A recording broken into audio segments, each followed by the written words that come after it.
ओम श्री गंगाई नाथाय नमः। जय श्री गुरुदेव, जय श्री दादा गुरुदेव। आप सभी का बहुत बहुत स्वागत है आज के सत्संग में। और आज का सत्संग शुरू करते हैं। मेरा नाम राज शिव है और मैं एक सिद्ध योग साधक हूँ।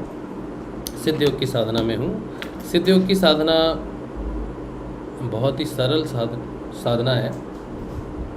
सिद्ध योग में जो साधक हैं या कोई साधक आना चाहता है तो उसकी जानकारी के लिए, नए साधक के लिए, सिद्ध योग की साधना में क्या करना होता है? कुछ नहीं करना है। सब कुछ गुरुदेव कहते हैं, सब कुछ किया हुआ है। आपको कुछ विशेष कुछ नहीं करना है, बस नाम जप करना है। भगवान का जो नाम जप है, जो गुरु जो मंत्र देते हैं वो मंत्र आपको जपना है। और 2 समय जो है वो आपको ध्यान करना है गुरुदेव जी का, बस। और कुछ नहीं करना है, सिंपल। आप कोई भी काम कर रहे हो, नाम जपना है आपको मन मन में। होंठ और जीभ नहीं हिलने चाहिए। तो मंत्र कोई बहुत बड़ा भी नहीं है, छोटा सा मंत्र है। 2 शब्दों का मंत्र है। एक, उस मंत्र में एक बीज है और एक नाम है। दोनों को मिला के वो मंत्र बना है। बीज और मंत्र दोनों, बीज और नाम दोनों है उसमें। बीज जो है वो आपको आध्यात्मिक उन्नति देगा, आध्यात्मिक विकास देगा। और नाम वो आपको संसार में बैलेंस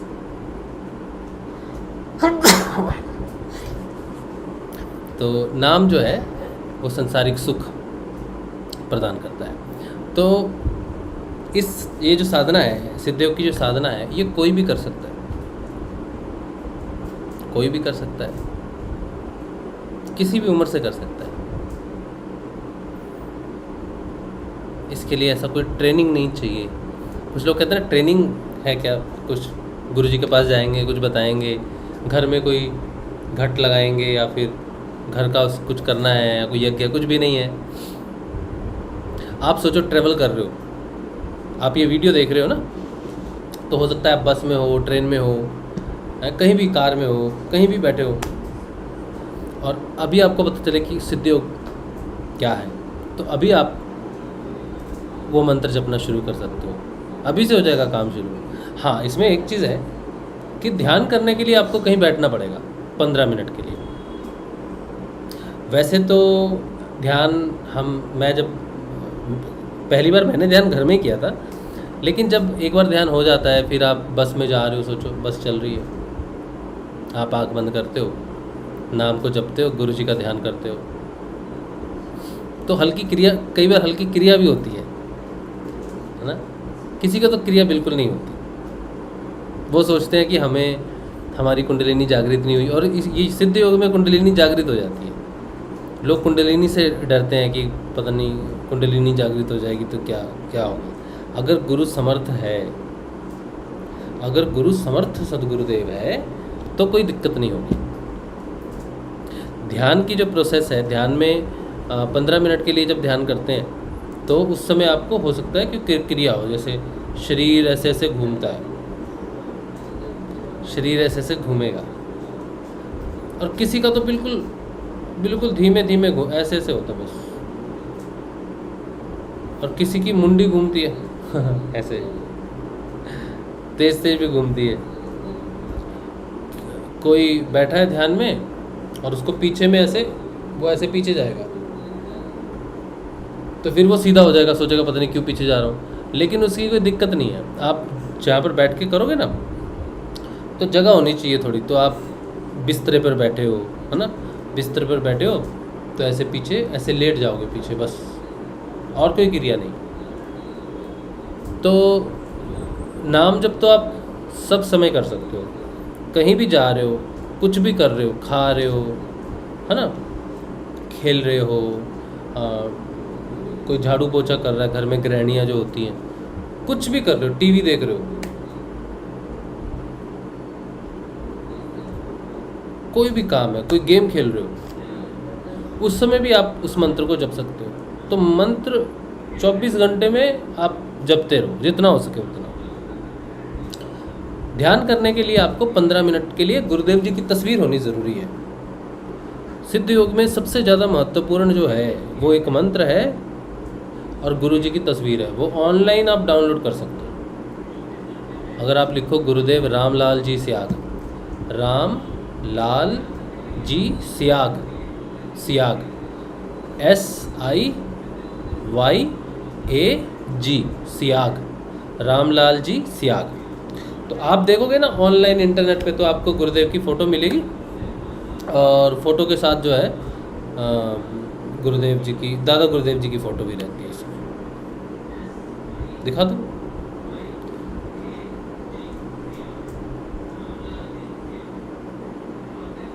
ये देखो, ये गुरुदेव जी की फ़ोटो है, गुरुदेव श्री रामलाल जी स्याग। और वो दाढ़ी वाले हमारे बाबा हैं, उनका नाम है दादा गुरुदेव।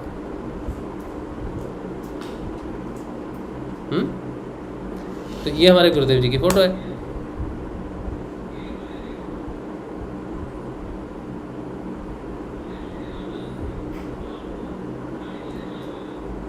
ये फ़ोटो आप डाउनलोड कर लो। और एक मंत्र है गुरु जी का,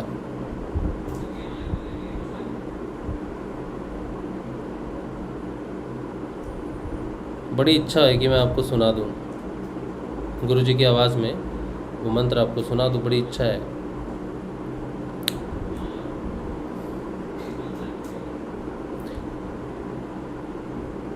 तो आप एक काम करो, ये जो चैनल है ना, आप इस चैनल पे जाओगे ना, तो उसमें अभी शाम को अभी एक मेडिटेशन होती है हमारी। अभी जो मैंने आपको दिखाया ना, जो पिक्चर दिखाई है, वो पिक्चर सुबह शाम ध्यान होता है हमारा, सुबह 6:30 बजे, शाम को 6:30 बजे। उसमें गुरु जी का मंत्र रहता है। वो मंत्र आप सुन लो, बस मंत्र को सुनने से हो गया काम। उस मंत्र को आप मन मन में जपो। आप यकीन करो, उसी मंत्र से आपकी आध्यात्मिक यात्रा शुरू भी हो जाएगी और समय के साथ पूर्ण भी हो जाएगी। कुछ भी नहीं, गुरु जी की फ़ोटो, गुरु जी का मंत्र, यही पूरी साधना है। जो संसार में, जो व्यक्ति इस संसार में, चाहे वो किसी भी जाति का है, किसी भी धर्म का है, किसी भी देश का है, कोई भी है, स्त्री पुरुष किन्नर कोई भी है, उसके पास अगर ये दो चीज़ें हैं, गुरुदेव जी की तस्वीर और गुरु जी का वो मंत्र उसने सुन लिया गुरु जी की आवाज़ में, या जैसे भी उसके पास पहुंच गया, लिखा हुआ कैसे भी, और उसने उस मंत्र को मन ही मन में जपना शुरू कर दिया, बस कुछ दिन तो वो खुद जपना पड़ता है। गुरुजी कहते हैं 10-15 दिन मन लगा के अच्छे से जप लो, उसके बाद तुम्हारे अंदर वो मंत्र अपने आप चलने लगेगा जीवन भर। उसे बोलते हैं जपा जाप। वो चेतन मंत्र है, जागृत मंत्र है, वो आपके अंदर चेतन हो जाएगा मंत्र। हाँ, और वो जीवन भर चलेगा। अब होगा क्या, उस मंत्र से होगा क्या, वो मंत्र आप में परिवर्तन करना शुरू कर देगा, सकारात्मक परिवर्तन। पहले आपकी चेतना बाहिर्मुखी से अंतर्मुखी हो जाएगी, फिर उसी से आपको ब्रह्मनाद सुनना शुरू हो जाएगा। अनहदनाद भी कहते हैं उसको, अनहदनाद भी कहते हैं, साउंड ऑफ साइलेंस भी कहते हैं, बांगे इलाही भी कहते हैं, अनहतनाद भी कहते हैं, अनहदनाद भी कहते हैं, है ना। तो वो सुनना शुरू हो जाएगा। फिर मंत्र जपने की ज़रूरत नहीं पड़ती। फिर क्या, फिर उस आवाज़ वो सुन रही, आपको सुनेगी, ऐसा लगेगा कान से आ रही है, लेफ्ट से या राइट से, उसको फिर सुनना है आपको। फिर सुनते सुनते आपको नींद आने लगेगी, नींद बढ़ जाएगी, फिर नींद गहरी हो जाएगी, और फिर एक समय आएगा जब नींद से आगे जागृति है, ध्यान है। तो अभी जो शुरू में जो ध्यान करोगे आप गुरु जी का 15 मिनट के लिए, ये तो ध्यान अभ्यास क्रिया योग में आता है। ये बाहरी ध्यान है, इसको बाहर का अंग है। ध्यान के 2 अंग हैं, एक बाहर का अंग, एक अंदर का अंग। बाहर का जो अंग है ध्यान का, वो क्रिया योग में आता है। उसमें आप ध्यान में बैठते हो, ध्यान के लिए 15 मिनट बैठते हो, और ज़्यादा समय नहीं बैठना, रात भर नहीं बैठना है। रात को नींद नहीं आती तो रात को बैठे हैं ध्यान में, तो बैठे हैं। कईयों को ध्यान बड़ा अच्छा लगने लग जाता है, बैठे तो बैठे हैं। क्रिया योग में ध्यान 15 मिनट से ज़्यादा नहीं होना चाहिए। अगर 15 मिनट से ज़्यादा आप ध्यान में बैठोगे, आपको तो ऐसा लगेगा हम तो बैठे हैं, अच्छा लग रहा है, ठीक ही है। नहीं, ये जो सिद्ध योग है, इसमें गुरु जी का नाम जपने से, गुरु जी का ध्यान करने से कुंडलिनी शक्ति जागृत हो जाती है। आपको चाहे पता चले या ना चले। बहुत सारे साधक कहते हैं हमें पता नहीं चलता तो कोई बात नहीं, लेकिन वो जागृत है। तो जब आप 15 मिनट के लिए ध्यान में बैठोगे, तो 15 मिनट में उस ध्यान का मतलब है कि आपने अपना प्राण, मन, बुद्धि, शरीर, इन चारों को एक तरह से समर्पण किया हुआ है गुरु जी को, कि परिवर्तन के लिए हो। तो आपको महसूस हो या ना हो, उस 15 मिनट के अंदर वो कुंडलिनी आपके अंदर घूमती है जागृत होकर। और कुंडलिनी एक हीट ऊर्जा है, अग्नि तंत्र है, समझो अग्नि सूत्र है वो। तो उस समय वो अग्नि आपके पूरे शरीर में घूमती है, आपको महसूस हो या ना हो। जिसको तो क्रिया होती है, जैसे मूवमेंट होगी, कुछ भी मूवमेंट होगी, कुछ भी, तो उसको तो फील होगा कि हाँ कुछ हो रहा है। लेकिन किसी को कुछ भी नहीं होता, एक दिन का उसका हिलता नहीं, वो बैठा तो बैठा, बस विचार चलते हैं उसके। उसको पता करने का एकमात्र एक ही तरीका है कि वो बैठा है ध्यान में, उसको विचार ही आते रहेंगे। उसको लगेगा मैं बैठा हूँ ध्यान में, विचार ही विचार। लेकिन उस 15 मिनट के अंदर में वो जो अग्नि तंत्र है, जिसे कुंडलिनी कहते हैं, वो हीट ऊर्जा है ना, वो आपकी बॉडी को गर्म कर रही है अंदर से, प्राण को। और अगर आप लगातार ज़्यादा देर के लिए ध्यान में बैठोगे तो शरीर में गर्मी पड़ जाएगी, शरीर में गर्मी हो जाएगी। फिर आप कहोगे शरीर बहुत गर्म लग रहा है, गर्मी लग, शरीर में बड़ा गर्म हो गया, होंठ सूखेंगे, फोड़े फुंसियाँ हो जाएंगी, खुजली हो जाएगी, ड्राइनेस हो जाएगी, बहुत गर्म लगेगा। तो हाँ, 15 मिनट से ज़्यादा नहीं। ये कोई साइड इफ़ेक्ट, घबराने वाली बात नहीं है। गर्म, मैं तो डेली ध्यान करता हूँ। जब ये आम का सीज़न होता है ना, आम का सीज़न होता है, हर साल मुझे उस समय गर्मी बढ़ जाती है मेरे शरीर में। स्पेसिफिकली वही समय होता है गर्मी बढ़ने का, हर साल। ये मैंने नोटिस किया है। फिर उस समय ध्यान बंद हो जाता है अपने आप, क्योंकि मैं तो ग्रुप ध्यान करता हूँ। हम लोग बहुत सारे लोग सुबह शाम मिलकर ध्यान करते हैं, ऑनलाइन ग्रुप ध्यान। तो उस समय के लिए मेरा 1 महीने के लिए ध्यान बंद ही रहता है, बहुत कम ध्यान होता है।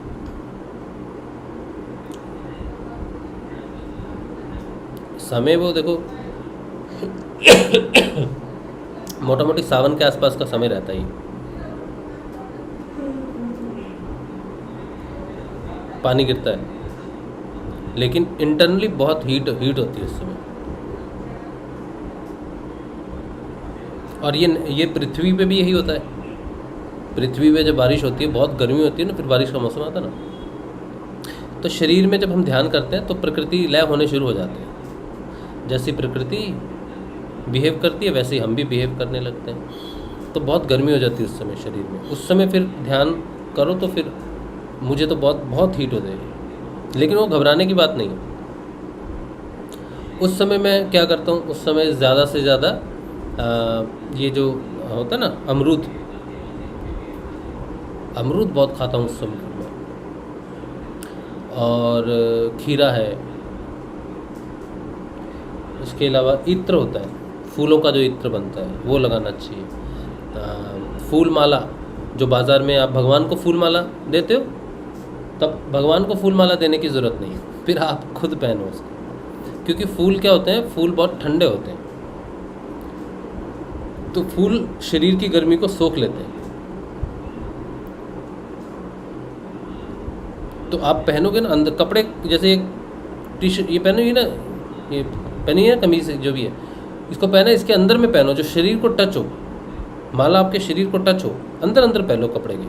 पतली सी माला, रजनीगंधा वो होती है ना, जूही की माला, छोटे फूल होते हैं जूही के, वो अंदर पहनो, पता नहीं चलेगा किसी को। ये रात को पहन लो, घर में आके पहन लो, नहीं तो लोग कहेंगे, लोग तो समझेंगे नहीं इस चीज़ को। तो घर में आके पहन लो उसको, वो आपके शरीर में गर्मी जो होगी वो सारा गर्मी को चूस लेगी फूल।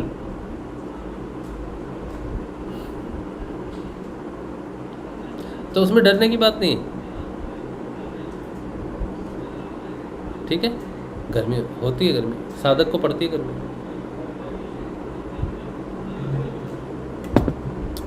फूलों का इत्र बहुत बहुत काम करता है।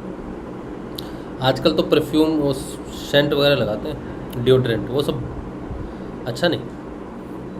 खुशबू से मतलब नहीं है, उसकी जो ठंडक होती है फूल के रस की, वो शरीर को ठंडक देती है। फ्रूट का सेवन उस समय बहुत ज़रूरी होता है। हम सुबह उठते हैं, भोजन करते हैं, कोई रोटी खाता है, कोई पराठा खाता है, कोई यहाँ कलकत्ता में तो सुबह सुबह ये पूड़ियाँ खाते हैं, रोज़ पूड़ी। पंजाब में पराठे खाते हैं, है ना। तो जनरली महाराष्ट्र में वो खाते हैं, क्या बोलते हैं उसको, वो होता है चावल का होता है, वो खाते हैं राजस्थान में सब। तो सुबह सुबह साधक के लिए क्या है, साधक को फ्रूट खाना चाहिए सुबह, कोई एक 2-4 फ्रूट खाने चाहिए। उससे शरीर ठंडा रहता है, ठंडक मिलती है शरीर को, बहुत हेल्प मिलता है साधना में। और फिर ये 1-1.5 महीना जब निकल जाता है, फिर ध्यान वापस कंटिन्यू हो जाता है। तो शुरुआती साधक जब ध्यान में बैठता है उसको ज़्यादा समय नहीं बैठना चाहिए, ठीक है। फिर वो 20-25 दिन बाद शरीर में थोड़ी हीट महसूस होती है, तो 15 मिनट के लिए बैठो। और उस जब हीट हो जाए बॉडी अगर हीट हो भी जाती है, तो फिर उस समय के लिए ध्यान बंद कर दो। ध्यान ऐसा मत सोचो ध्यान नहीं करेंगे तो आगे नहीं बढ़ेंगे, आगे आप बढ़ोगे मंत्र जप से। ध्यान फल है, आप जो मंत्र जप रहे हो उससे जो ऊर्जा प्रकट होगी, वो ऊर्जा पेट्रोल है कुंडलिनी के लिए। जितनी ऊर्जा मंत्र जप से मिलती है कुंडलिनी को ताकि वो क्रिया योग करे, परिवर्तन करे, उतनी ही ऊर्जा गुरुदेव की फ़ोटो को आज्ञा चक्र पर देखने में मिलती है। सोचो कोई व्यक्ति ध्यान कर रहा है, आप ध्यान में बैठे हो, ये बहुत महत्वपूर्ण बात है। ध्यान में बैठे हो, गुरुदेव की फ़ोटो देखी और वो 1 सेकंड दिखती है फ़ोटो, फिर वो चली जाती है फ़ोटो, फिर दिखती नहीं, फिर कुछ और दिखने लग जाता है, किसी और भगवान की फ़ोटो होगी या अन्य कोई फ़ोटो चित्र चलने लगेंगे। तो आपको सोचो क्रिया हो रही है और आप ऐसे ऐसे आपको हल्की हल्की क्रिया हो रही है। आपने शुरू किया गुरुदेव जी की तस्वीर को देखने से, और गुरुदेव की तस्वीर तो 1 सेकंड के बाद तो गायब हो जाती है, तो आपको विचार आने लग गए और आप ऐसे ही चलता रहेगा बस काम। तो आपको क्या करना है, आपके पास गुरुदेव की 20-25 फ़ोटो आप होनी चाहिए, अलग अलग फ़ोटो गुरुदेव की मिल जाएगी आपको। देखो फ़ोटोज़ को, सारी फ़ोटोज़ को देखो, गुरुदेव की अलग अलग फ़ोटो हैं, गुरुदेव के वीडियोज़ हैं, गुरुदेव के वीडियोज़ को देखो। गुरुदेव जी बोल रहे हैं, गुरुदेव जी बोल रहे हैं, कैसे बोल रहे हैं, चेहरा देखो, उनका हाव भाव देखो। अब जब ध्यान में बैठोगे तो एक फ़ोटो, कोई ऐसा नहीं है जो एक फ़ोटो को ही देखता रहेगा, वो टिकती नहीं एक फ़ोटो। तो एक फ़ोटो के बाद दूसरी फ़ोटो, गुरुदेव खड़े हैं, गुरुदेव बैठे हैं झूले पे, गुरुदेव ध्यान मुद्रा में बैठे हैं, गुरुदेव एक और फ़ोटो है गुरुदेव की ध्यान मुद्रा में बैठे हुए, एक गुरुदेव जी की मूर्ति है, अभी गुरुदेव जी काजलवास में पूजा दे रहे हैं, वो एक वीडियो है, ठीक है। और गुरुदेव जी सभी को दीक्षा दे रहे हैं, वो चल रहा है गुरु जी के चेहरे को। तो इस तरह से गुरु में रमना होता है उस समय, ठीक है। ऐसे बैठ के सिर्फ आज्ञा चक्र पर गुरु को देख के वो संभव नहीं है। सहज भाव में बैठो और उस समय गुरु का स्मरण करो, गुरु जी को देखो और मंत्र चलता रहेगा साथ में। अब आप जब गुरुदेव को देखोगे ना, तो जो क्रियाएं हैं ना वो तेज हो जाएंगी, क्रियाएं तेज होंगी, तब आपको अच्छी क्रियाएं होंगी और 15 मिनट में वो काम हो जाएगा।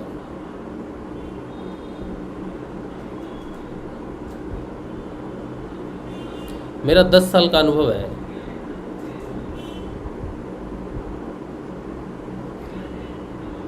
ठीक है। तो सिद्ध योग में कुछ भी कर्म कांड कुछ भी नहीं है। और मंत्र एक ही जपो बस। अब सारे मंत्र का काम हो चुका। अब कोई मंत्र, इस गुरु मंत्र मिलने के बाद सारे मंत्र लय हो जाते हैं। लेकिन ये बात समझानी बहुत मुश्किल है। क्या करें, कैसे समझाएं? कोई समझता नहीं इस बात को। एक ही प्रश्न सालों साल चलता ही रहता है। एक ही व्यक्ति, एक ही प्रश्न, समझ ही नहीं आती बात। यकीन ही नहीं होता, यकीन ही नहीं होता कि एक मंत्र जपने से कैसे हम पार पड़ जाएगी हमारी। इस मंत्र में क्या है? जब इंसान को मानसिक रूप से बड़ा परेशान होता है, इंसान जब मानसिक रूप से नकारात्मक शक्तियाँ, क्योंकि आप ध्यान करते हो तो ध्यान एक यात्रा है।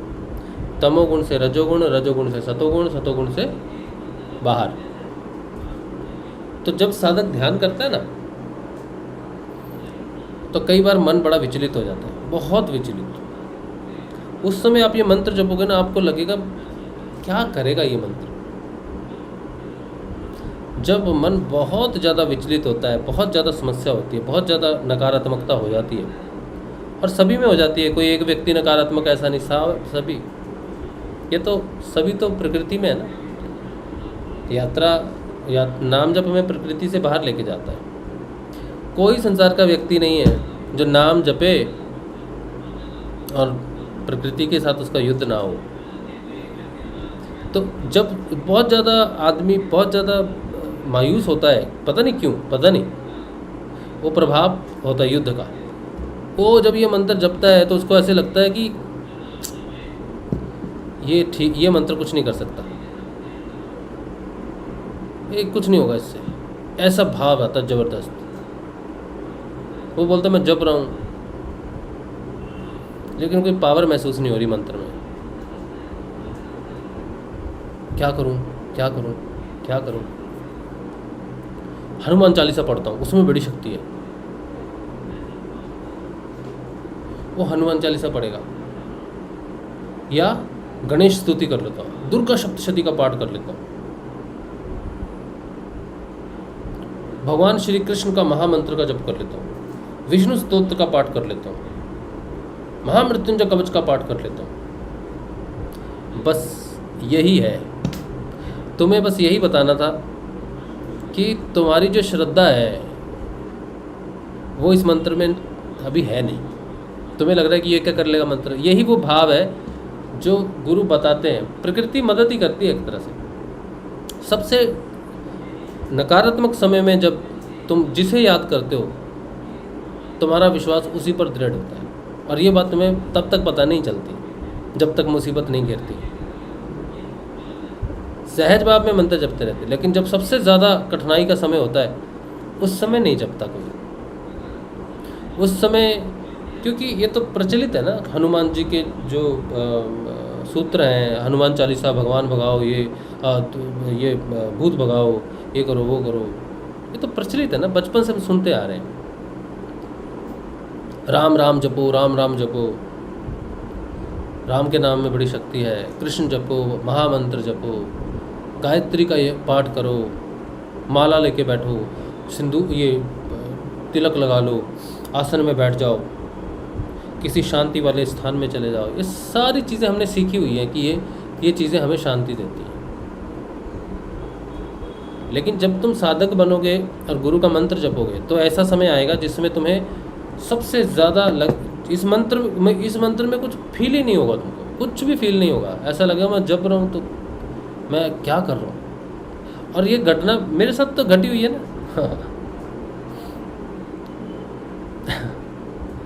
मेरे साथ घटी घटना।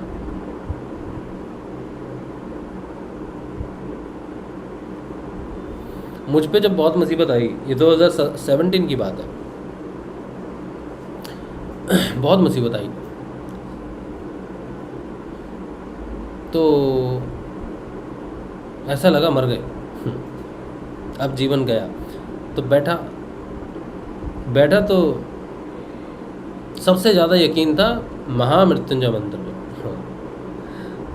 और वो जपने लग गया। और उस समय मुझे 3 साल हो गए थे दीक्षा लिए हुए। गुरु जी का मंत्र लिए 3 साल हो चुके थे, लेकिन जागृति कोई बदलाव कुछ नहीं है। तो जपने लग गया। जपते जपते जपते जपते कब गुरु जी का मंत्र जपने लग गया पता नहीं, क्योंकि वो है जपा जाप, मैंने बोला ना 10-15 दिन अच्छे से जप लो, दिन रात जप लो, तो उसका एजपा जाप लग जाता। तो महामृत्युंजय जप रहा था रुद्राक्ष की माला पे, और रुद्राक्ष की माला जब जिसमें मंत्र जपता था उसको पहन के भी रखता था, तो उसको जपने लगा। तो 10-15 बार जपता था और गुरु जी का मंत्र आता था। फिर मुझे बहुत गुस्सा भी आया उस समय। मैंने कहा यार ये गलत हो गया। हाँ, इस मंत्र में कोई शक्ति तो है नहीं, 3 साल से तो मैं जप रहा हूँ, कुछ तो होता नहीं। महामृत्युंजय मंत्र में तो बड़ी शक्ति है, और सकर मैंने तो उसका साक्षात्कार किया जीवन में, तो विश्वास भी था। तो बड़ा परेशान हो गया। बहुत बार कोशिश की कि महामृत्युंजय का जप करूँ, लेकिन हुआ नहीं। तो जैसे तैसे मैं कैसे नींद आई मुझे। बस सुबह उठा 5 या 6 बजे, बाहर निकला घर से। तमिलनाडु में था मैं। तो वहाँ पर बहुत मंदिर ही मंदिर है। तमिलनाडु मतलब साउथ में तो मंदिर ही मंदिर है, कहीं भी चला। तो भागा वहाँ से, घर से निकला तो एक हनुमान जी का मंदिर वहाँ पर, छोटा सा मंदिर, ओपन मंदिर था, मतलब अच्छा किसी ने घर के बाहर अच्छा सा बनाया हुआ था। वहाँ चला गया। वो बड़ा प्रसिद्ध मंदिर था, मतलब बहुत लोग आते थे वहाँ पर। तो वहाँ बैठा, राम राम राम जपा, हनुमान जपा, राम जपा, बचा लो बचा लो। वहाँ पर एक औरत आई, तो मैंने कहा हनुमान जी की पूजा कैसे करते हैं आप?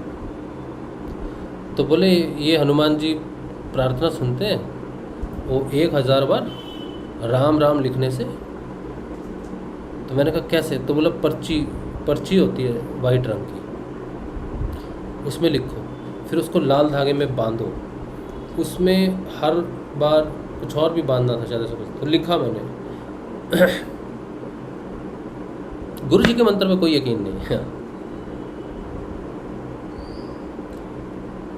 फिर भी वो किया, सब किया। फिर वहाँ से भागा तमिलनाडु, बिजनेस छोड़ के आ गया मैं, बिजनेस छोड़ के घर आ गया। फिर भी नहीं जपा। गुरु जी के मंत्र उस 2 महीने तक कभी ये मंत्र, कभी वो मंत्र, कभी ये, कभी वो, कभी ये, कभी वो। इतना कमज़ोर था मेरा विश्वास। अब सोचो मैं कहूँ कि मुझे 3 साल हो गए दीक्षा लिए हुए, और 3 साल से मैं जप कर रहा हूँ, मुझ में कोई परिवर्तन नहीं आया। मुझे कोई अधिकार है कहने का? जब मेरी प्राण पे बनाई, तब मैंने जिस मंत्र से मैं भागा वो गुरु मंत्र था। मैंने सारे मंत्र जपे, महामृत्युंजय के सारे जितने भी स्त्रोत होते हैं वो सब किए, ये भोलेनाथ, हनुमान जी, माता पिता, सब कुछ किया। लेकिन एक मंत्र जिससे मैं जो मुझे लगता था ये सबसे बेकार अगर कोई है तो ये छोटा सा मंत्र है, इससे कुछ नहीं हो सकता। लेकिन समस्या ये हो गई कि उसी मंत्र ने मुझे पकड़ा हुआ था, और किसी और छोटे से मंत्र का एजपा जाप मुझे लगा गुरु जी के, वो छूट नहीं रहा, और मेरा विश्वास नहीं उस पर। बिना विश्वास के भी एजपा जाप लग गया मुझे। क्योंकि जब मैंने दीक्षा लेके गुरु जी का मंत्र जपा था, तब मैंने बड़ी श्रद्धा से जपा था कि गुरु जी मिले हैं, गुरु जी मंत्र दे रहे हैं, नया मंत्र है ना? होता है ना, इंसान को नया मंत्र मिलता है जब, अच्छा ये कोई नया मंत्र है, इसमें कुछ जरूर होगा। इसमें जरूर कुछ हमें धन लाभ हो जाएगा, इससे जरूर मेरी कोई लॉटरी लग जाएगी। व्यक्ति तो ऐसे ही सोचता है, मंत्र आएगा, धन आएगा, सेहत आएगी, शक्तियाँ आएंगी, बताइए। तो मैंने बड़ी श्रद्धा से जपा उसको, और उसने परिवर्तन करता रहा। 3 साल अंदर परिवर्तन हो रहा है, लेकिन मालूम नहीं। और फिर जब वो समय आया कि वो मंत्र बताए कि मैं कितना सरल हूँ, लेकिन फिर भी मैं कितना शक्तिशाली हूँ, लेकिन मैं तुम्हारे लिए कुछ कर नहीं पा रहा, मैं तुम्हारे लिए कुछ भी कर नहीं पा रहा, क्योंकि तुम्हारा विश्वास नहीं है मुझ पर। तो वो दिखाना था उसको। तो समय ऐसा आया जीवन में कि मैंने अपने विश्वास को देखा कि विश्वास है ही नहीं। उस घटना के बाद 2 साल लगे मुझे। जब मुझे उस मंत्र ने विश्वास में दिलाना शुरू किया कि तुम मुझे कितना चाहते हो, या मैं तुम्हारे लिए कितना प्रिय हूँ, या तुम मुझ पर कितना विश्वास कर सकते हो। कोई व्यक्ति अगर डूब रहा है तो बचाने के लिए उसके पास कुछ साधन है। किस साधन को वो पकड़ेगा कि मैं बच जाऊं? उसके पास 4-5 साधन है, किसी एक का चयन करना है उसको।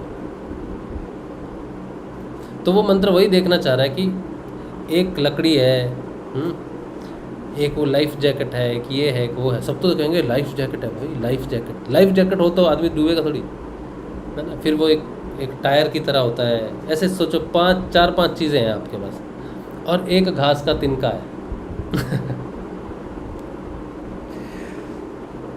एक घास का तिनका है। अब घास के तिनके को कौन पकड़ेगा? कोई मूर्ख ही होगा जो पकड़ेगा, हैं?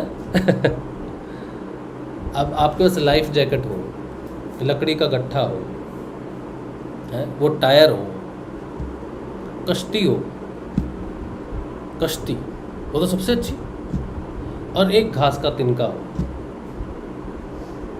और गुरु ने कहा हो कि बेटा जब बहुत नदी में डूब रहे होंगे ना, तो इस तिनके को पकड़ना, इसमें मैं हूँ।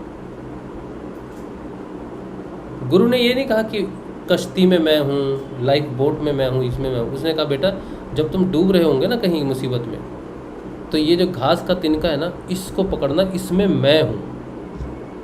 अब जब मैं डूब रहा हूँ तो मुझे गुरु की वो बात याद नहीं। वो तिनका सबसे मेरे पास में है, सबसे पास है मेरे, और भी पास आ रहा है मेरे। वो मुझे सहारा, मैं देख रहा हूँ इसको हटा रहा हूँ, ये कहाँ से आ रहा है, मुझे तो किसी तरह कश्ती मिल जाए। और जितना मैं कश्ती के पास जा रहा हूँ, किसी तरह तैरना आता तो क्या ही बात थी। ना कश्ती हाथ में आ रही है, ना लाइफ जैकेट हाथ में आ रही है, ना ये हाथ में आ रही है, लेकिन तिनका मेरे पास आ रहा है स्वयं। कोई मूर्ख ही होगा जो तिनके को पकड़ेगा। मैं अभी भी बोल रहा हूँ आपको, सिर्फ मूर्ख व्यक्ति होगा जो तिनके को पकड़ेगा।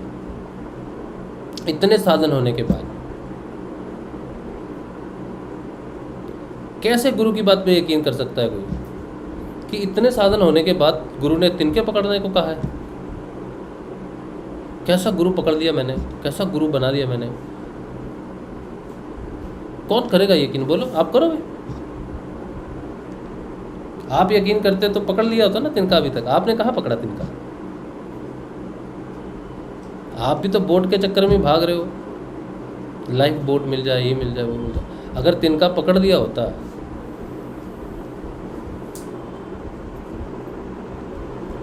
अगर तिनका पकड़ लिया होता तो अभी तक तो ध्यान में प्रवेश हो जाते, आत्मा जागृत होकर आपको योग मालूम पता चल जाता बहुत कुछ। तो हमने नहीं पकड़ा तिनका, हम तो मूर्ख नहीं है भैया।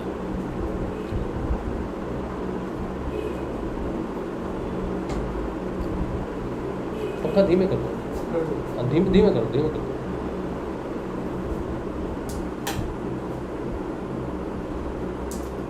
कोई बात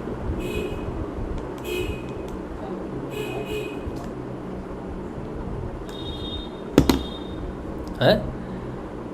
तो ये हुआ, 2 साल बीत गए। गुरुजी लगातार ये एक ही बात कह रहे, ये मंत्र है, ये बचा लेगा, मैं हूँ, मेरा है, इसमें गुरु वास करता है। फिर 2019 में जब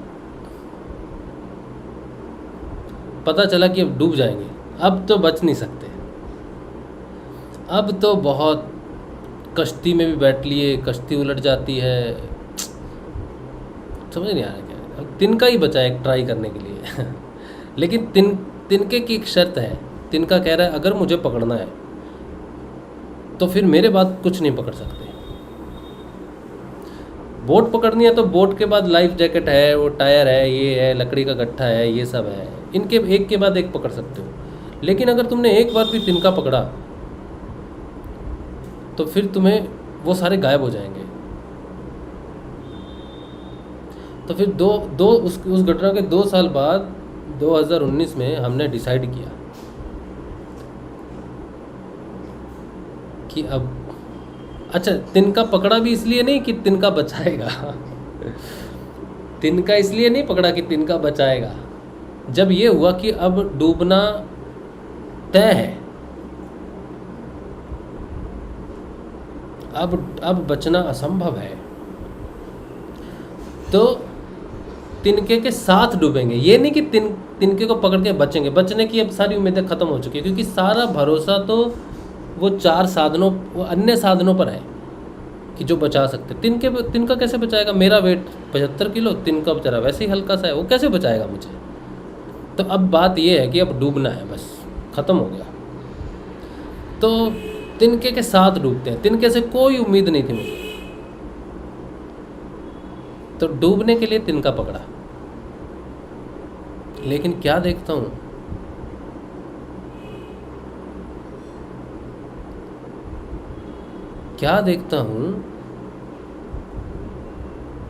कि तिनके को पकड़कर हम तैर गए।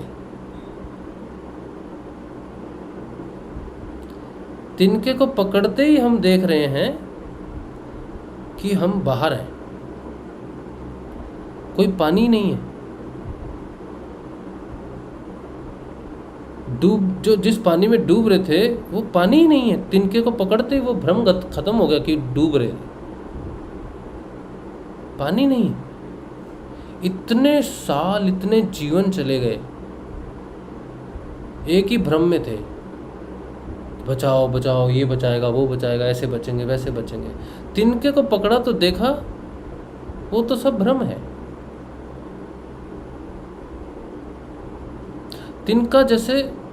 तिनके ने जैसे स्वप्न टूट जाता है, कोई स्वप्न टूट गया और जग गए। और जाग के क्या देखता हूं कि सभी डूब रहे हैं। त्राहिमाम त्राहिमाम त्राहिमाम मची हुई है सब जगह, सब डूब रहे हैं। सड़कों पे जा रहा हूँ, लोगों को देख रहा हूँ, कोई हंस रहा है, कोई कुछ कर रहा है, लेकिन मूल रूप से देख रहा हूँ तो डूब रहे सारे, सब त्राहिमाम त्राहिमाम कर रहे। किसी सबको बता रहे भाई तिनका पकड़ो, तिनका पकड़ो, तिनका पकड़ो, तिनका पकड़ो। कोई सुन ही नहीं रहा, कोई सुन ही नहीं सकता। फिर बहुत सालों बाद रियलाइज़ हुआ कि हम कुछ भी कर लेंगे, किसी के लिए कितना भी प्रयास कर ले, चाहे वो अपना संबंधी हो, चाहे वो अपना दोस्त हो, कोई प्रिय हो, कोई बंधु हो, कोई भी हो, वो हमारी आवाज़ सुन ही नहीं सकता, क्योंकि हम इस तरफ हैं। उस तरफ आवाज़ सिर्फ एकमात्र ईश्वर की ही जा सकती है। एकमात्र ईश्वर की इच्छा से वो आवाज़ किसी को सुनाई देती है। तब अपनी क्षणभंगुरता की जो सच्चाई सामने आती है, तब सारे भ्रम टूट गए। कुछ भी नहीं कर सकता व्यक्ति। कर्म बंधन ऐसा जाल है, भगवान की इच्छा से पता चलता है कि तुम बाहर निकल सकते हो। भगवान की इच्छा होती है तो निकलता है, और उसकी इच्छा उसी के प्रति होती है जो सच्चा होता है। जो स्वयं के प्रति सच्चा है व्यक्ति, उसी को ईश्वर प्रेम करते हैं, और उसी को ईश्वर की आवाज़ सुनाई देती है, उसी को ईश्वर बाहर निकालते हैं उस कर्म बंधन से। और जब तक वो बाहर निकलता नहीं, तब तक वो तिनका, ईश्वर उनके पास ही तिनका बनकर रहते हैं।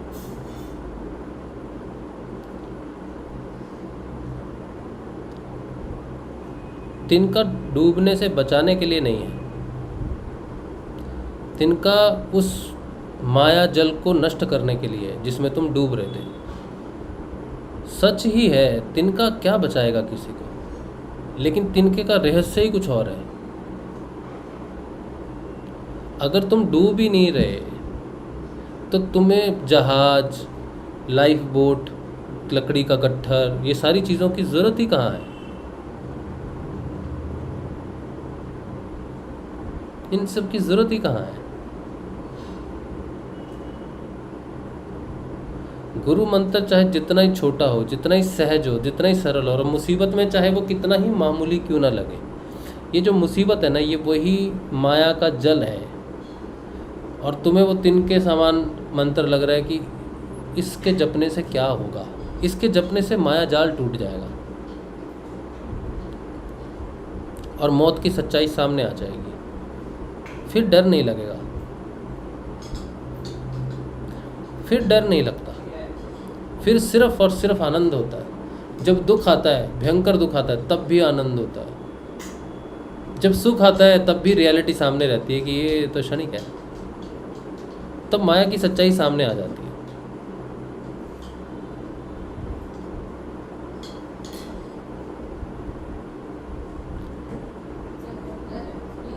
ये जो बात मैंने आपको बताई है ना, ये इतनी रहस्यपूर्ण है, इतनी सच्ची घटना है, लेकिन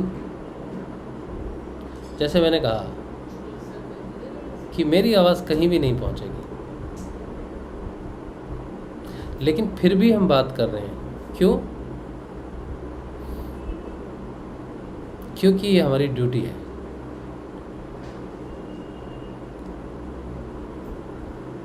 और ये ड्यूटी इसलिए नहीं है कि आपके प्रति कोई ड्यूटी हो, किसी व्यक्ति विशेष के प्रति हो, किसी का मार्गदर्शन करना है, किसी को ज्ञान देना है, नहीं। कुछ बंधन ऐसे होते हैं जो ऐसे भाव से टूटते हैं, बस स्वयं के ही बंधन तोड़ने के लिए देना पड़ता है। किसी की मदद नहीं कर सकते, किसी पर परोपकार नहीं कर सकते, किसी की कोई सहायता नहीं कर सकते, किसी को कुछ भी नहीं दे सकते। हमारे अपने बंधन कुछ ऐसे गंभीर बंधन है जो माया में सूक्ष्म रहते हैं, और वो तब टूटते हैं जब हम वो भी दे देते हैं। वो जो तिनका जो हमें इस पार लाया है, इस पार तो जल है, इस पार तो कुछ भी डूबने का सिस्टम ही नहीं है। तो ये जो तिनका है, इसको छोड़ना है बस, क्योंकि इस तरफ तो वो साक्षात है, उसका संपूर्ण ब्रह्मांड वो तिनके तिनके में है, वो पर्वत में है, वो तारों में है, सितारों में है, ब्रह्मांड में है, सब जगह है, सब जगह है। अब जो मिला वो छोड़ना है। तो जितनी भी पुस्तकें लिखी जाती हैं, जितने भी सत्संग किए जाते हैं, ये सब छोड़ने की विधि, ये छोड़ने का, ये सब छोड़ रहे हैं, हटा रहे, निकाल रहे, खाली हो रहे। इसको भरने वाला कुछ भी नहीं। ज्ञान भरने का कोई मतलब ही, ज्ञान तो छोड़ने के लिए है, क्योंकि ज्ञान भरने का कोई पात्र ही नहीं है। ज्ञान तो स्वयंभू है, वो इतना है, उसको भरोगे कहाँ? कोई दो चीज़ें हो कि इधर से उड़ेला और उधर भर दिया, दो चीज़ें हो तो भरा जाए। ज्ञान तो बस ब्रह्मांड की तरह है, उसको निकलने का रास्ता है बस।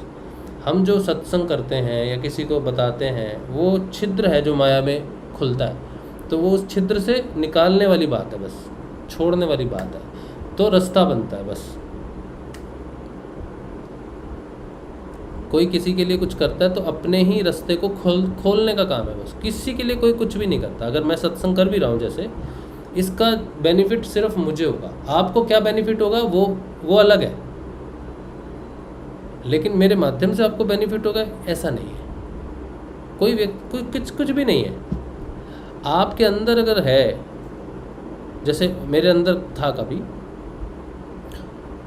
है ना, तो गुरुदेव की वाणी ने हमको मदद की। इसी तरह से आपके अंदर कुछ होगा तो आपको मदद अंदर से मिलेगी। अगर अंदर ही कुछ नहीं होगा, ये सत्संग है ना, अब ये कितने लोगों तक पहुंचेगा बताइए? कितने लोगों तक पहुंचेगा? नहीं पहुंचेगा। लेकिन जिसके अंदर है और उसको थोड़े से पुश की ज़रूरत है, बस उसको जाके पुश देगा बस, और कुछ वो उसके अंदर है बोल के। गुरु भगवान की जो वाणी है, अगर सारे संसार के लोग एक ही बार समर्पण करके ईश्वर को कहें कि हे ईश्वर, सच्चे स्वरूप में प्रकट होके हमको बाहर निकाल लो, तो उसी क्षण गुरु की वाणी, ये इंटरनेट एक ऐसा माध्यम है, पूरे संसार में प्रचार होने के लिए एक दिन का समय बहुत ज़्यादा है। पूरे संसार में घटना एक घंटे में फैल सकती है, इतना ज़्यादा तीव्र है ये नेटवर्क। ये जो घोड़ा है इंटरनेट का, इतनी स्पीड है इसकी। लेकिन पात्रता ही नहीं है।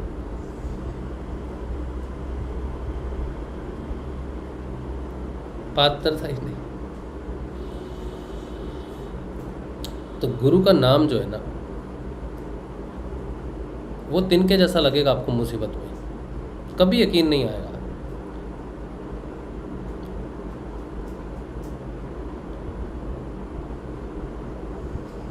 और जिसे यकीन आ गया, जिसने डूबने के लिए पकड़ा कि अब तो डूबना है, बस खत्म हो गया काम, वो बाहर निकल जाएगा। ये सच्चाई है। इतनी बात अगर कोई मेरी समझ ले, ये समर्पण है। वो भी भगवान करवाते हैं, गुरुजी समर्पण करवाते हैं, करने वाला तो कोई नहीं। जब सारे रास्ते इंसान के लिए बंद हो जाएं, जैसे कहा ना, सारे रास्ते बंद हो जाए, कितने हाथ पैर मारेगा, सारे रास्ते बंद हो जाएंगे, कोई रास्ता नहीं खुला रहेगा, एक ही रास्ता खुला रहेगा, तो आपके पास कोई ऑप्शन ही नहीं बचेगी। इस संसार में आपको लगेगा कि मेरा जीवन में ये सब क्यों हो रहा है, क्या है ये, क्यों हो गया, लेकिन जब आप उस रास्ते में प्रवेश करेंगे ना, तब आप सच्चाई देखेंगे ना, आप डर जाएंगे भयंकर रूप से। माया की सच्चाई देखेंगे ना कि कितने जन्म आप ले चुके हो, आपको अंदाज़ा नहीं होगा उस चीज़ का। जब माया की सच्चाई सामने आती है ना, ऐसा लगता है, क्या बताएं कैसा लगता है। सोने का पिंजरा एक होता है, एक मल द्वार, मल में डूबा हुआ इंसान, जब उसको पता नहीं है, मल के कीड़ों को थोड़ी पता है कि वो मल है।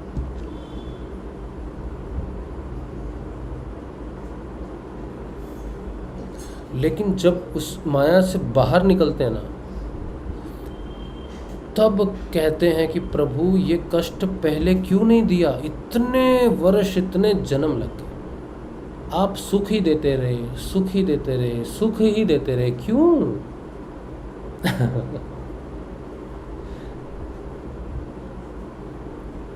कुंती माता का एक प्रसंग है, शायद मद्ध भागवत में आएगा। कुंती माता को भगवान ने कहा, कुंती मैं तुमसे बहुत प्रसन्न हूँ, कुछ मांगो। तो कुंती माता ने कहा कि भगवान, मृत लोक में जो जन्म होगा, अगले जो भी है सिस्टम, तो अतः दुख देना। तो भगवान बोले, ये क्या बात बोल रहे? तो बोले, एकमात्र बस यही तरीका है तुमसे जुड़ने का, सुख में फंस गए तो फिर फंस गए, तो अतः दुख देना। अब कुंती माता का जीवन देखो, लोग सोचते हैं द्रौपदी सबसे दुखी है, द्रौपदी के साथ बड़ा अत्याचार हुआ। कुंती माता का जीवन आप देखो,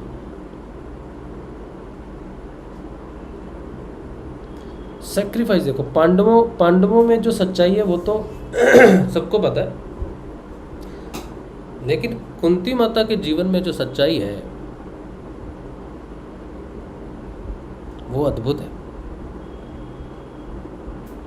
माता का जो प्रेम है सब बच्चों के लिए, वो विपक्ष में रहती हैं। बच्चों का युद्ध हो रहा है जिस विपक्ष से, वो भी उनके बच्चे हैं, अपने बच्चों के साथ नहीं है, विपक्ष में रहती है।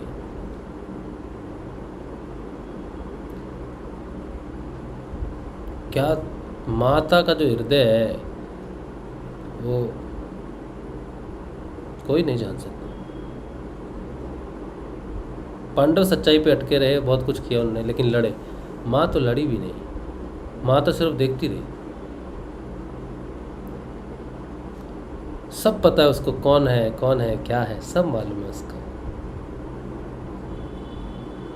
पूरा जीवन रोती रही वो, लेकिन उसने हिम्मत नहीं हारी।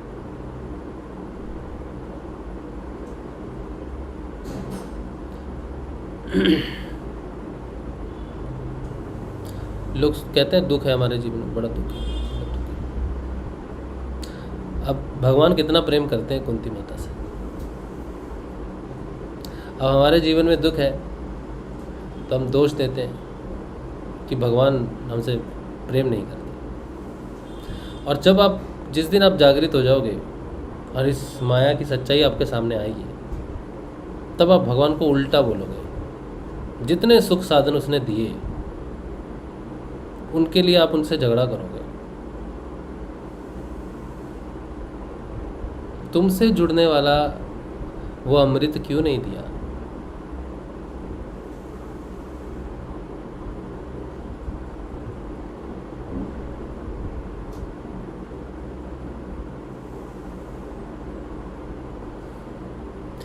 परीक्षित की कथा चल रही है, अभी परीक्षित की कथा आएगी। परीक्षित ने पूरा जीवन दान किए, राजा हुए। जब उनकी मृत्यु आई 7 दिन, उस 7 दिन में उन्होंने अमृत को प्राप्त किया। जब मृत्यु आई, तब मृत्यु जैसा भयंकर कष्ट आया तो सब त्याग कर गंगा तट पर चले गए।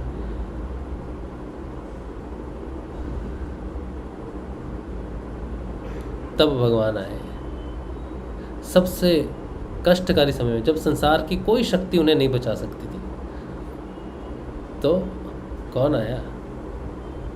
भगवान आए शब्द स्वरूप में, भागवत के रूप में आए और परीक्षित मुक्त हो गए। तो आपके पास भी भगवान आ रखे हैं, शब्द के रूप में आए हैं। छोटा सा मंत्र है। आपको जो भी दुख है, जो भी दुख है, आदि दैहिक, आदि दैविक, आदि भौतिक, इसके जपने से वो दुख दूर हो जाएगा। जो काम गुरुदेव कर सकते हैं वो हम नहीं, हम हजारों करोड़ों जन्मों में नहीं कर सकते, गुरु भगवान एक क्षण में कर सकते हैं। लेकिन समर्पण करना होगा उस मंत्र को।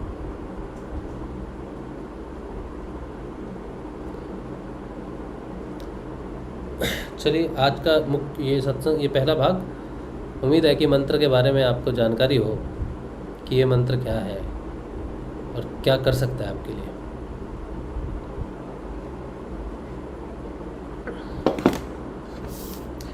अब हम शुरू करेंगे हमारा अध्ययन। मद्भागवत का अध्ययन कर रहे हैं हम लोग। बहुत मज़ा आ रहा है।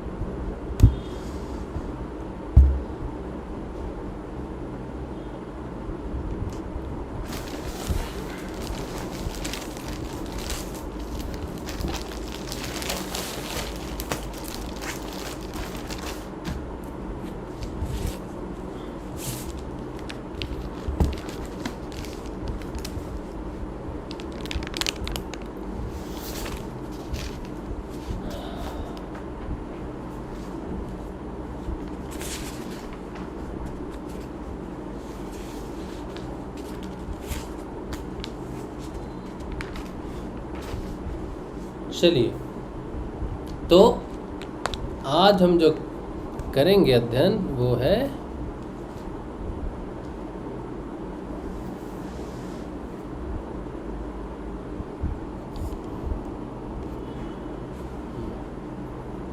पांचवा अध्याय, प्रथम स्कंद, शुक सुधा सागर। ओम श्री गुरुदेवाय नमः। जय श्री गुरुदेव जी। तो इससे पहले जो हम पढ़ रहे थे वो क्या था? महर्षि व्यास का असंतोष कि उनके बेटे जा रहे हैं, और महाराज व्यास जी का जो असंतोष है वो ये कि मैंने कोई ऐसे शास्त्र की रचना नहीं की जो सभी के लिए हो। जितने भी उन्होंने शास्त्र किए उनसे उनको आंतरिक शांति नहीं हुई, कि जितने भी रचे मैंने ग्रंथ रचे उनसे मुझे शांति नहीं हो रही, क्योंकि वो सब अधूरे थे। तब उसके बाद उनको देवताओं के द्वारा जो है ये मिला, श्रीमद् भागवत। कहते हैं, अवश्य ही अब तक मैंने भगवान को प्राप्त कराने वाले धर्मों का प्राय निरूपण नहीं किया है। वे ही धर्म परमहंसों को प्रिय है और वे ही भगवान को भी प्रिय है। हो ना हो, मेरी पूर्णता का यही कारण है। मतलब ऐसा कोई नहीं रचा मैंने ग्रंथ जिससे भगवान की प्राप्ति हो सके, क्योंकि इससे पहले जो लिखे हुए थे, कहते हैं स्त्री, शूद्र और पतित द्विजाति तीनों ही वेद श्रवण के अधिकारी नहीं है। तो कहीं ना कहीं हमने इस बात पर ऑब्जेक्शन भी किया था कि ये कैसी बात होगी भाई। तो ये अपूर्णता का कारण है। वो वेद जिस स्त्री को, वो वेद जिसे स्त्री ना पढ़ सके, वो वेद अधूरा माना गया, क्योंकि स्वयं ही लिखा है इन्होंने कि भगवान की प्राप्ति हो सभी को, हर जीव को, हर मनुष्य मात्र को अधिकार है, तो ऐसा कुछ रचना की नहीं मैंने, व्यास जी ने कहा। तो वो क्या है, समझे? आगे चलते हैं। 5वां अध्याय भगवान के यश कीर्तन की महिमा और देव ऋषि नारद जी का पूर्व चरित्र। सूत जी कहते हैं, तदंतर सुखपूर्वक बैठे हुए वीणा पाणी पसम यशस्वी देव ऋषि नारद ने मुस्कुराकर अपने पास ही बैठे ब्रह्म ऋषि व्यास जी से कहा। नारद जी ने प्रश्न किया। अच्छा, थोड़ा सा जो है थोड़ा साउंड चला लेते हैं।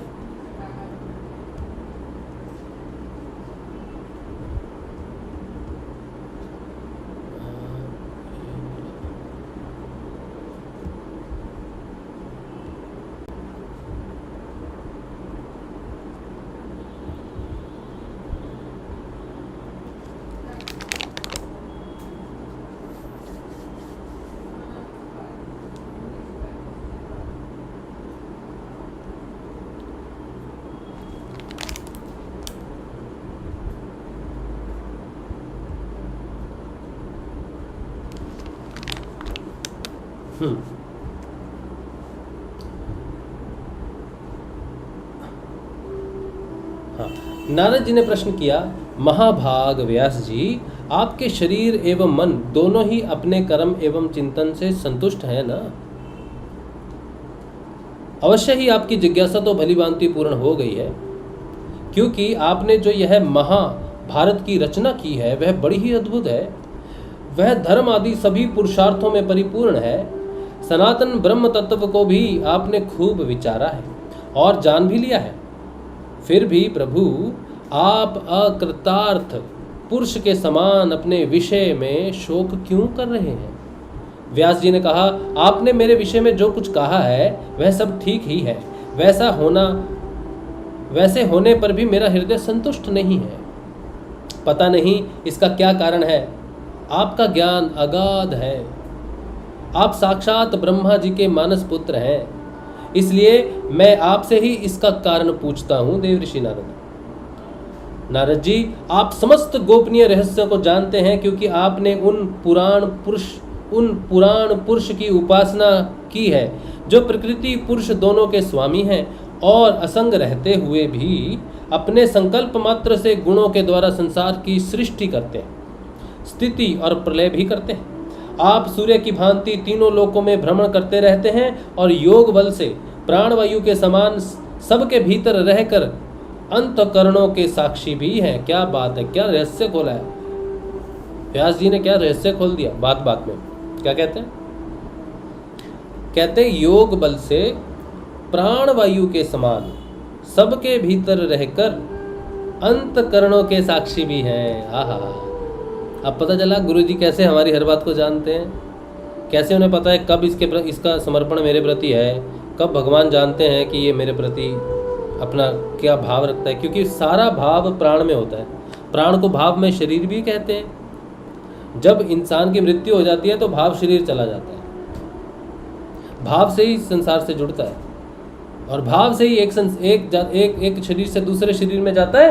तो जिस शरीर को धरता है वही भाव चलता है, और वही भाव अगर भगवान के प्रति हो जाए तो भगवान को पता नहीं चलेगा मेरे प्रति है। तो अंतकरण जानना हो किसी का, कोई बोलता है हाँ आप हमें बहुत अच्छे लगते हैं, तो पता चल जाता है नहीं ये तो कहने की बात है जी, अंदर से तो हम अच्छे नहीं लगते आपको है ना? पता चलता ना बनावटी है ना सच्चा है ना क्या है, उसको क्या हमारे प्रति कैसा रखता है।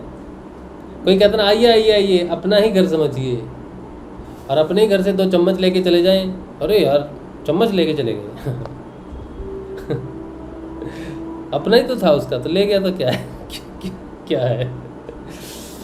तो भाव कुछ और, भाव ऐसी चीज़ है जिससे पता चलता है कि असलियत क्या है। तो जो योगी जन होते हैं, जो प्राण को जीत लेते हैं, महाप्राण को, वो सबके अंदर रहते हैं प्राण रूप में, तो सबके हृदय के भाव को जानते हैं। तो ये बहुत बड़ी रहस्य है।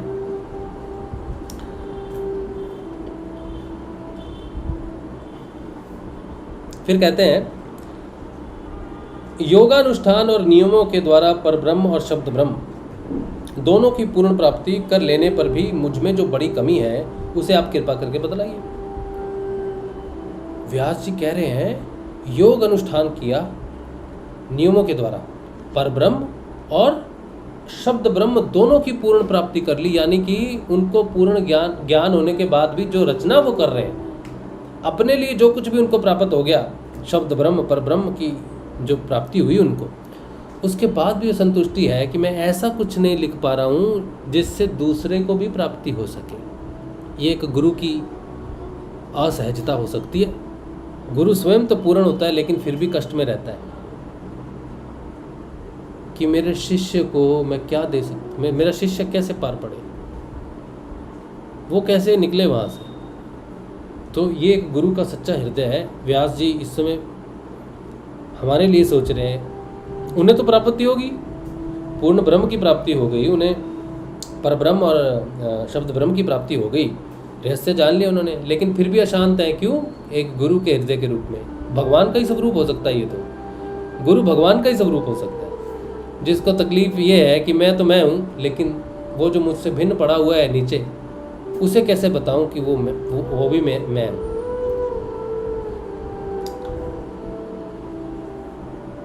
नारद जी ने कहा, व्यास जी आपने भगवान के निर्मल यश का गान प्राय नहीं किया।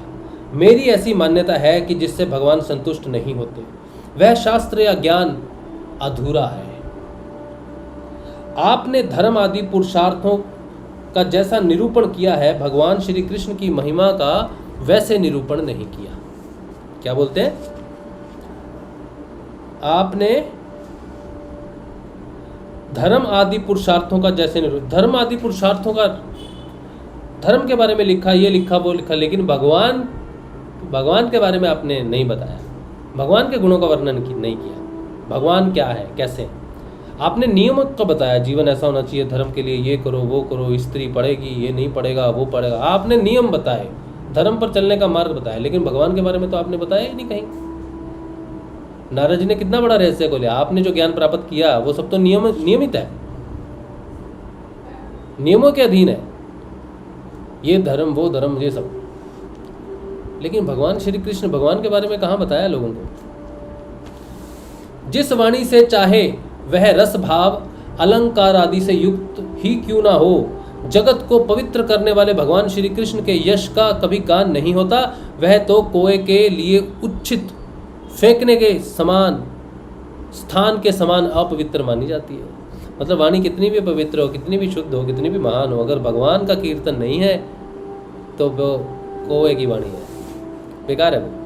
मनोसरोवर की कामनियाँ कमल वन में बिहरने वाले हंसों की भांति ब्रह्म धाम में विहार करने वाले भगवत चरणारविंद आश्रित परम हंस भक्त कभी उसमें रमण नहीं करते। हाय हाय हाय, क्या ही बात है। जहाँ भगवान की बात नहीं होती वहाँ पर भगवत चरणारविंद आश्रित परम हंस भक्त कभी उसे नहीं पढ़ते, वो छोड़ देंगे। बोले जहाँ भगवान की वाणी ना हो हम उस ग्रंथ को पढ़कर क्या करेंगे। इसके विपरीत जिसमें सुंदर रचना भी नहीं है और जो दूषित शब्दों से युक्त भी है, परंतु जिसका प्रत्येक श्लोक भगवान के सुयश सूचक है और जो सुयश सूचक नामों से युक्त है, वह वाणी लोगों के सारे पापों का नाश कर देती है, क्योंकि सत्पुरुष ऐसी ही वाणी का श्रवण, गान और कीर्तन किया करते हैं। क्या बात है, क्या बात है। क्या कहते हैं? ऐसी वाणी जिसमें सुंदर रचना भी नहीं, हाँ, दूषित शब्दों से युक्त है, परंतु जिसका प्रत्येक श्लोक भगवान के सुयश सूचक नामों से युक्त है, वह वाणी लोगों के सारे पापों का नाश कर देती है, क्योंकि सत्पुरुष ऐसे ही वाणी का श्रवण, गान और कीर्तन किया करते हैं। वह निर्मल ज्ञान भी जो मोक्ष की प्राप्ति का साक्षात साधन है, यदि भगवान की भक्ति से रहित हो तो उसकी उतनी शोभा नहीं होती। गुरु भगवान ने कहा, आपको मैं याद दिलाता हूं गुरु भगवान की एक बात की। गुरुदेव ने कहा, सांख्य शास्त्र है ना, सांख्य, कपिल मुनि ने लिखा है सांख्य, भगवान का अवतार है कपिल मुनि, इस भागवत में लिखा है कपिल मुनि भगवान के 5वें या 6ठे अवतार हैं शायद, है ना। उन्होंने सांख्य शास्त्र लिखा।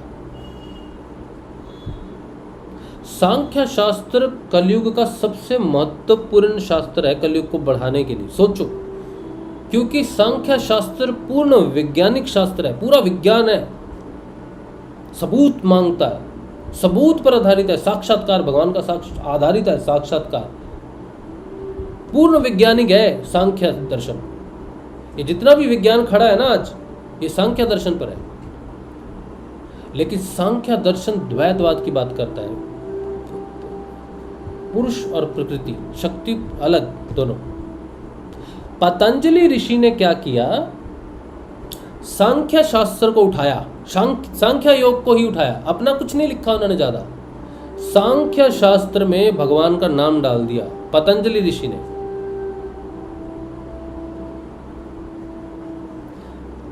गुरुदेव कहते हैं 24 से 29 सूत्रों में पतंजलि ऋषि ने भगवान के नाम का वर्णन किया कि भगवान के नाम के बिना कोई योग संभव ही नहीं है। पतंजलि ऋषि ने कोई नए ग्रंथ की नए योग कुछ नया नहीं दिया। उन्होंने सिर्फ सांख्य योग को अपूर्ण मानकर उसमें भगवान के नाम जप को जोड़ दिया और पतंजलि अष्टांग योग को भगवत प्राप्ति का साधन मान लिया गया। हम जिस पथ पर हैं वो पतंजलि अष्टांग योग है, सांख्य दर्शन नहीं है। और ये बात भागवत में लिखी हुई है। व्यास जी ने खुद मानी ये बात कि संतुष्टि नहीं हो रही।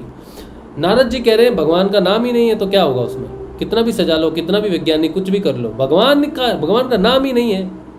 बिना भगवान के नाम के कोई योग पूरा नहीं होता। गुरुदेव जब मंत्र देते तो कहते ये मंत्र जपो बेटा, और कुछ नहीं करना है, ये मंत्र जपो, इसी से सारा परिवर्तन आएगा तुम में। और पूरा वैज्ञानिक है हमारा धर्म, हमारा परिवर्तन पूरा वैज्ञानिक है।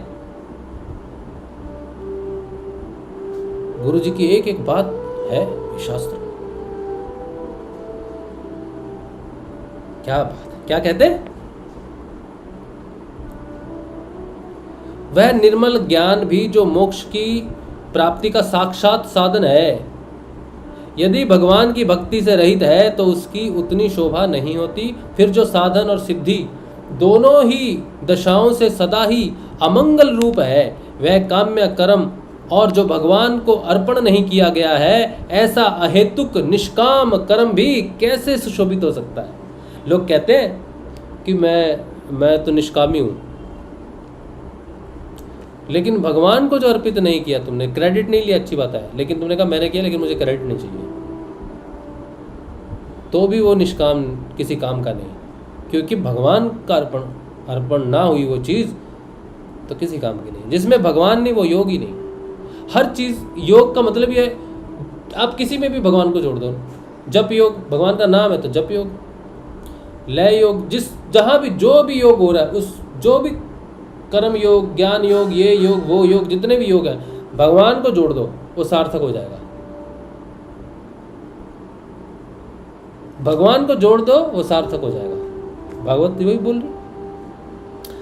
महाभाग व्यास जी, आपकी दृष्टि अमोघ है, आपकी कीर्ति पवित्र है, आप सत्यपरायण एवं दृढ़व्रत हैं। इसलिए अब आप संपूर्ण जीवों को बंधन से मुक्त करने के लिए समाधि के द्वारा अचिंत्य शक्ति भगवान की लीलाओं का स्मरण कीजिए।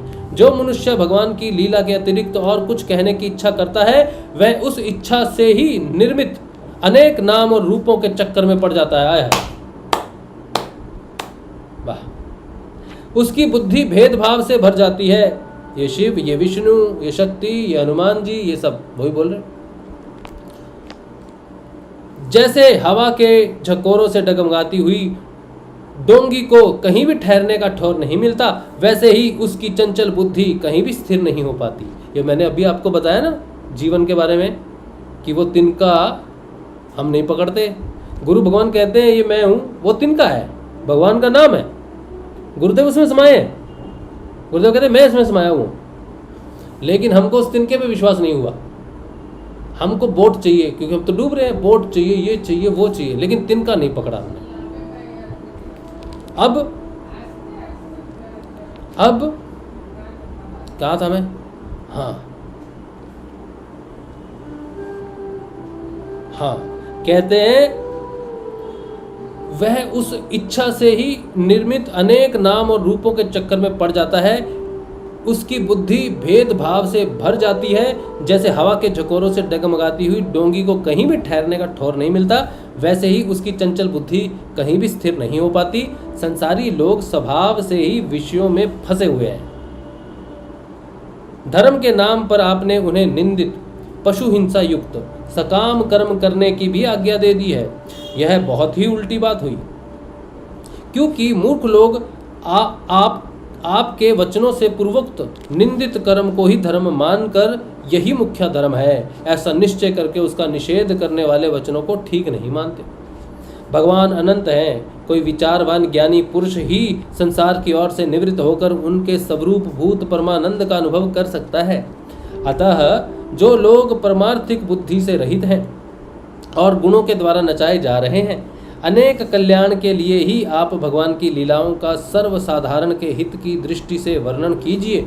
जो मनुष्य अपने धर्म का परित्याग करके भगवान के चरण कमलों का भजन सेवन करता है, भजन परिपक्व हो जाने पर तो बात ही क्या है। यदि इससे पूर्व ही उसका भजन छूट जाए तो क्या कहीं भी उसका कोई अमंगल हो सकता है।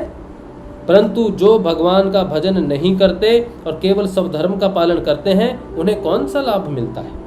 बुद्धिमान मनुष्य को चाहिए कि वह उसी वस्तु की प्राप्ति के लिए प्रयत्न करे जो तिनके से लेकर ब्रह्म पर्यंत समस्त ऊंची नीची योनियों में कर्मों के फल स्वरूप आने जाने पर भी स्वयं प्राप्त नहीं होती। संसार के विषय सुख तो जैसे बिना चेष्टा के दुख मिलते हैं, वैसे ही कर्मों के फल रूप में अचिंत्य गति समय के फेर से सबको सर्वत्र स्वभाव से मिल जाते हैं।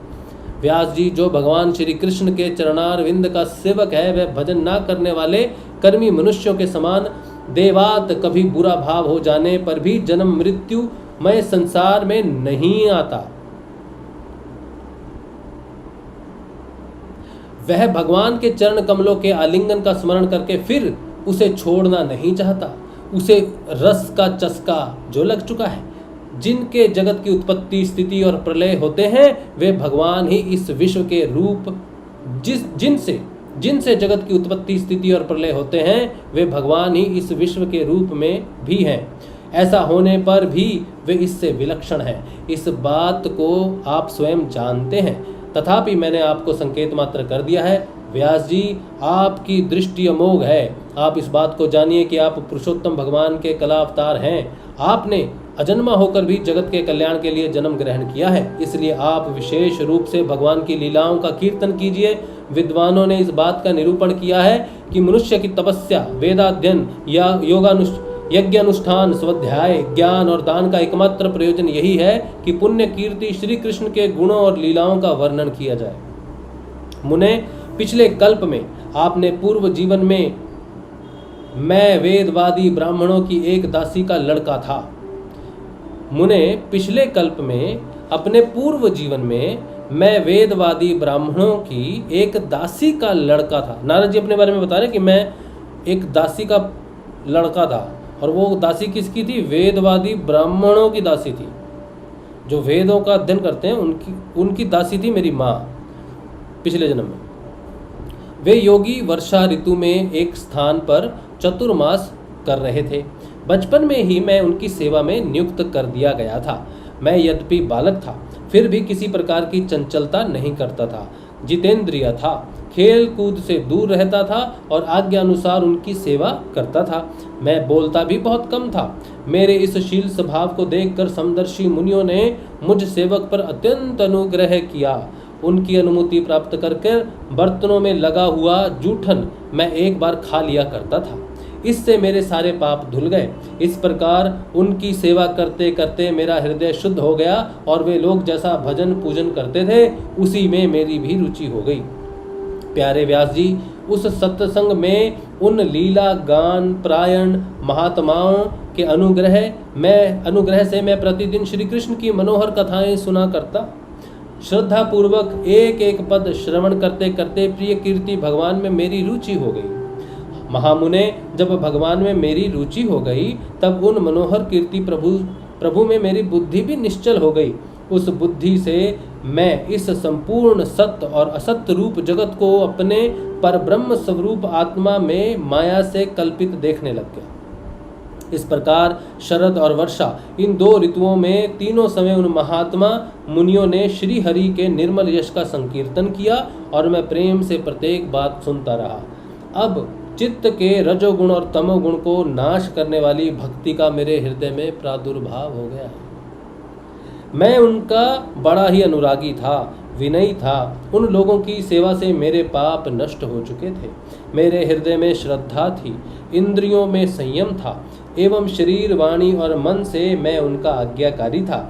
उन दीन वत्सल महात्माओं ने जाते समय कृपा करके मुझे वह गुह्यतम ज्ञान का उपदेश दिया जिसका उपदेश स्वयं भगवान ने अपने श्रीमुख से किया है। उस उपदेश से ही जगत के निर्माता भगवान श्री कृष्ण की माया के प्रभाव को मैं जान सका, जिसके जान लेने पर उनके परम पद की प्राप्ति हो जाती है। सत्य संकल्प व्यास जी पुरुषोत्तम भगवान श्री कृष्ण के प्रति समस्त कर्मों को समर्पित कर देना ही संसार के तीनों तापों की एकमात्र औषधि है। यह बात मैंने आपको बतला दी। प्राणियों को जिस पदार्थ के सेवन से जो रोग हो जाता है, वही पदार्थ चिकित्सा विधि के अनुसार प्रयोग करने पर क्या वह रोग दूर नहीं हो सकता। इसी प्रकार यद्यपि सभी कर्म मनुष्य को जन्म मृत्यु रूप संसार के चक्र में डालने वाले हैं, तथापि जब वे भगवान को समर्पित कर दिए जाते हैं तब उनका कर्मपना ही नष्ट हो जाता है। इस लोक में जो शास्त्र विहित कर्म भगवान की प्रसन्नता के लिए किए जाते हैं, उन्हीं से पराभक्ति युक्त ज्ञान की प्राप्ति होती है। उस भगवदर्थ कर्म के मार्ग में भगवान के आज्ञा अनुसार आचरण करते हुए लोग बार बार भगवान श्री कृष्ण के गुण और नामों का कीर्तन तथा स्मरण करते हैं। प्रभु, आप भगवान श्री वासुदेव को नमस्कार है। हम आपका ध्यान करते हैं। प्रद्युम्न, अनिरुद्ध और संकर्षण को भी नमस्कार है। इस प्रकार जो पुरुष चतुर्व्यूह रूपी भगवान मूर्तियों के नाम द्वारा प्राकृत मूर्ति रहित अप्रकृत मंत्र मूर्ति भगवान यज्ञ पुरुष का पूजन करता है, उसी का ज्ञान पूर्ण एवं यथार्थ है। क्या बोला उन्होंने? कहते हैं इस प्रकार जो पुरुष चतुर्व्यूह रूपी भगवान मूर्तियों के नाम द्वारा प्राकृत मूर्ति रहित अप्राकृत मंत्र मूर्ति भगवान यज्ञ पुरुष का पूजन करता है। मंत्र क्या बोला है? भगवान की मूर्ति है, भगवान का शब्द, भगवान का स्वरूप है। जो मूर्ति हम बाहर बनाते हैं ना, हनुमान जी की मूर्ति, कृष्ण जी की मूर्ति, राम जी की मूर्ति, है ना, वो बाहर बनाते हैं ना, ठीक है, वो नाम के द्वारा बाहर देखते हैं।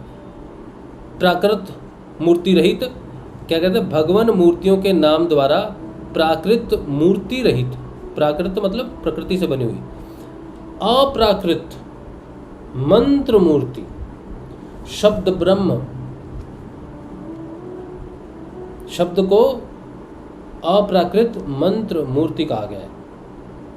भगवान के मूर्ति कहा गया है शब्द को, शब्द ब्रह्म है।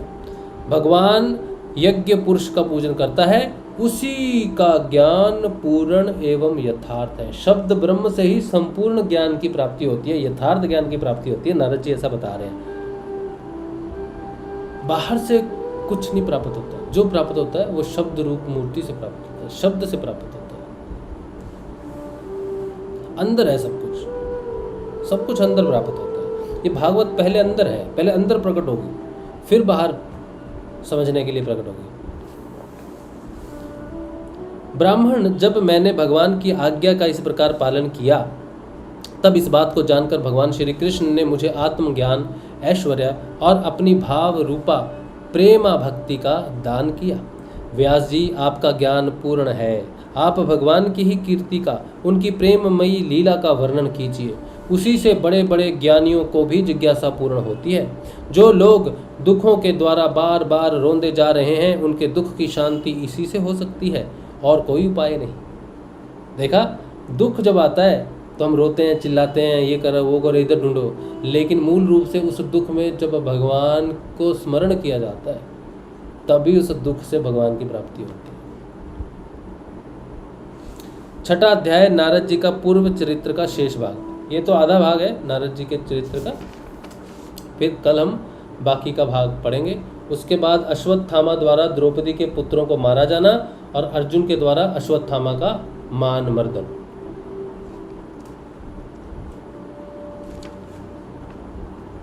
कितना समय हो गया? 1 घंटा। ठीक है, आज के लिए इतना ही। बाकी नारद जी का जो चरित्र है वो पूर्व चरित्र पहले जन्म का, अभी तो उन्होंने जो बताया वो कल पढ़ेंगे। ठीक है, चलिए। तो हाँ, प्रश्न कोई है तो देख लेते हैं। आप सबको जय श्री गुरुदेव। जो भी सत्संग देख रहे हैं रिकॉर्डेड या लाइव,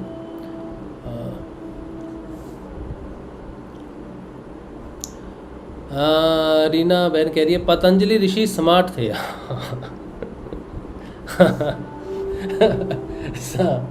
सही।